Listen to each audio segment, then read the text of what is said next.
Salut les gars, c'est le Buzz Dragon et aujourd'hui on va parler d'une théorie sur l'univers de Dragon qui est là pour répondre à une question fondamentale. Comme vous le savez, dans le troisième film, on a découvert la Furie éclair, une espèce cousine des Furies nocturnes qui leur ressemble énormément. Et quand je dis elle leur ressemble, c'est que vraiment, en dehors de la couleur et de quelques petits points de détail que je détaillerai plus tard dans la vidéo, par-ci par-là, c'est vraiment les mêmes.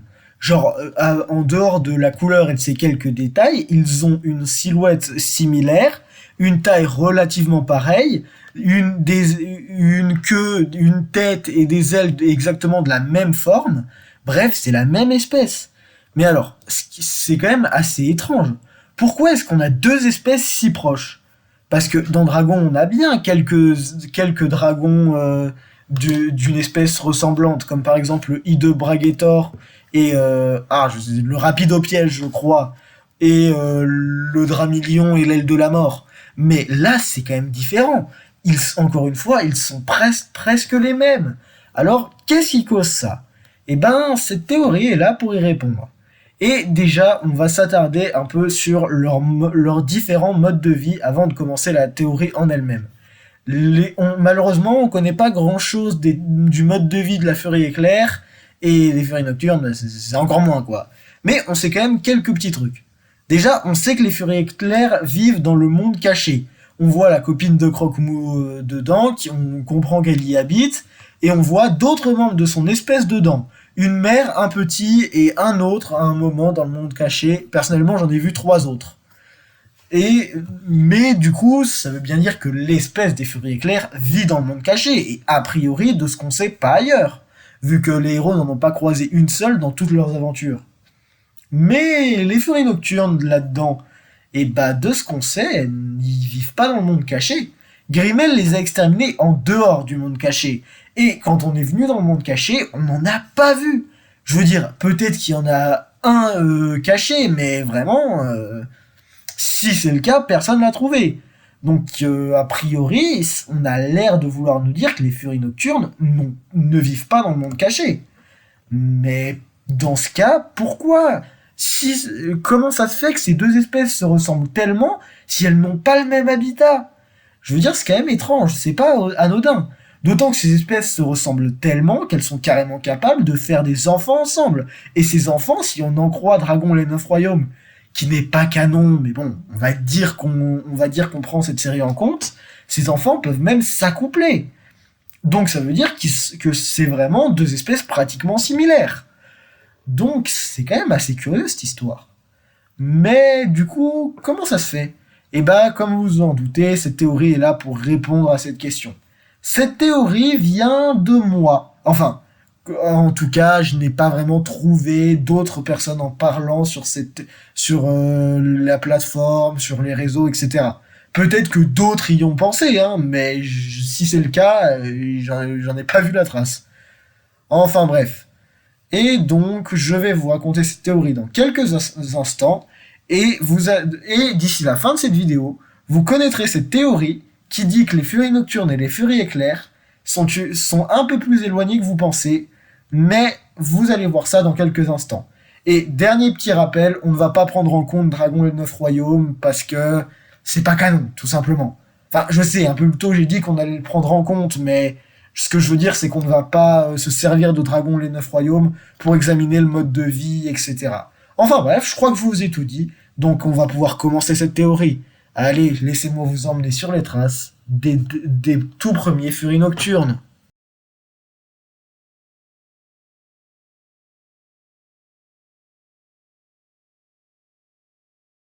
Et donc déjà, on va commencer par lister les différences physiques qui existent entre les furies éclairs et nocturnes pour un peu pouvoir donner du crédit à cette théorie.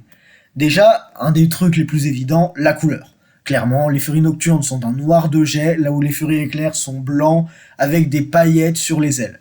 Ensuite, la couleur des yeux, c'est encore assez classique, car de ce qu'on a vu, les furies éclairs ont les yeux bleus, là où les furies nocturnes ont plutôt les yeux verts.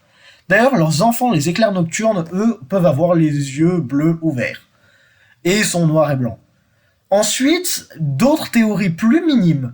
Par exemple, la forme de la queue qui n'est pas exactement la même. Ensuite, là où les furies nocturnes ont 8 oreilles, les furies éclairs n'en ont que 4. Enfin, que 4 entre guillemets. Et aussi, il y a certaines différences au niveau de leur capacité. Par exemple, les furies éclairs peuvent se camoufler dans leur décor en crachant une salve de plasma et en fonçant dessus. Mais les furies nocturnes ne peuvent pas, avec eux ça marche pas. Eux, pour se camoufler, ils doivent contrôler la foudre.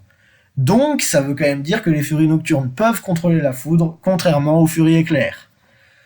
Et ensuite, il y a aussi quelques toutes petites différences minimes. Par exemple, au niveau des pattes, un peu, et les furies éclairs, elles n'ont pas les dents rétractables de ce qu'on sait. Elles ont aussi un nez, il me semble, un petit peu plus arrondi. Mais vraiment, c'est des différences très très minimes. Pareil, les furies éclairs sont un petit peu plus petites que les furies nocturnes. Mais voilà. Donc, on va lister ces différences. Les furies éclairs sont plus petites, ont une couleur blanche, ont quelques petites différences au niveau des griffes et de la queue, ont des capacités différentes, et... c'était quoi déjà? Ah, désolé, je me suis trompé sur le texte. et n'ont pas les yeux de la même couleur. Elles ont également une queue, elles n'ont également pas les dents rétractables, contrairement aux furies nocturnes. Et donc, cette théorie nous dit que s'ils n'ont pas exactement la même physionomie, c'est parce qu'ils n'ont pas évolué exactement pareil. Étant donné que cette théorie nous dit qu'au début, il n'y avait que les furies éclairs et qu'une partie de cette espèce a muté. Et alors, au passage, oui, je sais qu'il y a une théorie qui dit que c'est Croque-Mou qui est un furie éclair atteint d'une maladie de peau, mais non, ça marche pas. Encore, comme je viens de le démontrer, la couleur n'est pas le seul truc qui le différencie des furies éclairs. Rien que par la taille et rien que par les capacités, donc non, ça marche pas du tout. Il y a même quelques petites différences, genre, encore une fois, il a 8 oreilles au lieu de 4. Donc non, cette théorie, c'est pas pour être méchant, mais non, ça marche pas du tout, quoi. Mais donc, ouais, la théorie que je suis en train de vous raconter est plus ou moins partie comme ça. Elle nous dit que les furies éclairs, qu'une partie de l'espèce des furies éclairs a évolué différemment pour devenir les furies nocturnes. Et on va voir tout ça, et tout cela commence il y a quelques milliers d'années dans le monde caché. Allez les amis, je vous invite à plonger dans cette théorie avec moi.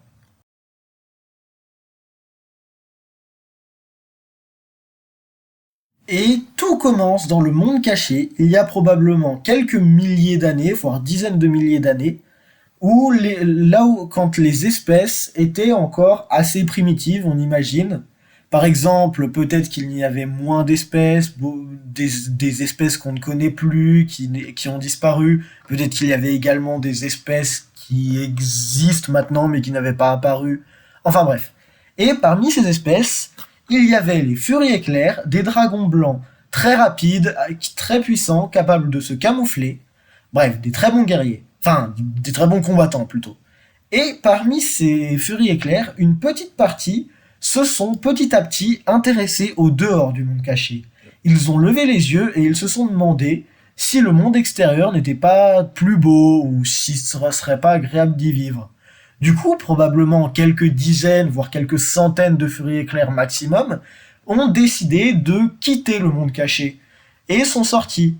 Dehors, ils ont décidé de rester car ils ont trouvé ce monde magnifique, bien plus beau que le monde caché.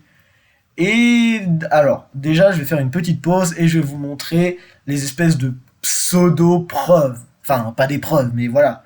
En fait, cette théorie se base surtout sur le fait que les furies nocturnes ont l'air beaucoup plus taillées pour le combat, ne serait-ce que par leur taille. Mais ça, je le détaillerai un peu plus tard. Et encore une fois, le fait que les furies nocturnes n'habitent pas dans le monde caché, alors que toutes les espèces sont censées y venir et que les furies éclairs, eux, y habitent. Donc c'est ça. Les furies éclairs qu'on voit, ce sont les descendants des furies éclairs qui ont choisi de rester il y a plusieurs milliers d'années. Et Croque-Mou, lui, c'est le dernier, enfin, a priori le dernier membre d'une espèce qui sont les descendants de certains furies éclairs qui ont choisi, quant à eux, de quitter le monde caché. D'ailleurs, c'est pas si stupide, puisqu'on a vu dans les séries que Croque-Mou adorait explorer. Peut-être que c'est héréditaire, et que ses ancêtres adoraient ça eux aussi. Et d'ailleurs, si ces deux espèces, si les furies nocturnes ont évolué différemment via les furies éclairs, ça explique d'une certaine manière pourquoi ils peuvent se reproduire.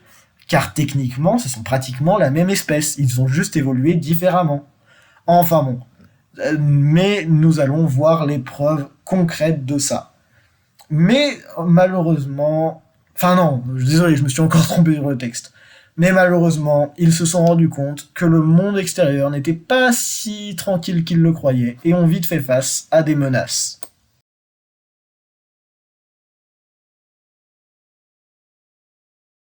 Effectivement, car je pense que les furies nocturnes, comme ils étaient habitués au monde caché, ont décidé dans un premier temps de vivre dans les tunnels. Et dans ces tunnels, ils sont tombés sur quelque chose qu'ils n'avaient pas anticipé. Le murmure mortel, l'espèce qui est citée comme ennemi naturel du furie nocturne. Mais pourquoi? Eh ben, parce que quand les furies nocturnes sont arrivés, ils sont tombés sur ces murmures mortels, qui habitaient déjà dans les grottes. Et on sait que les murmures mortels font partie des dragons les plus rancuniers. Donc, il est possible qu'il y ait eu une espèce de guerre de territoire entre ces deux espèces.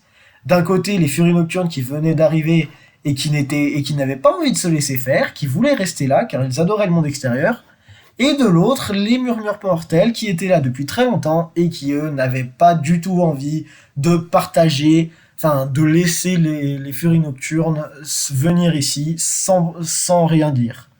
Et d'ailleurs, je pense que cette fameuse guerre a aussi permis aux furies nocturnes, enfin, furies éclairs à ce moment-là, de changer. Ou, plus exactement, d'évoluer.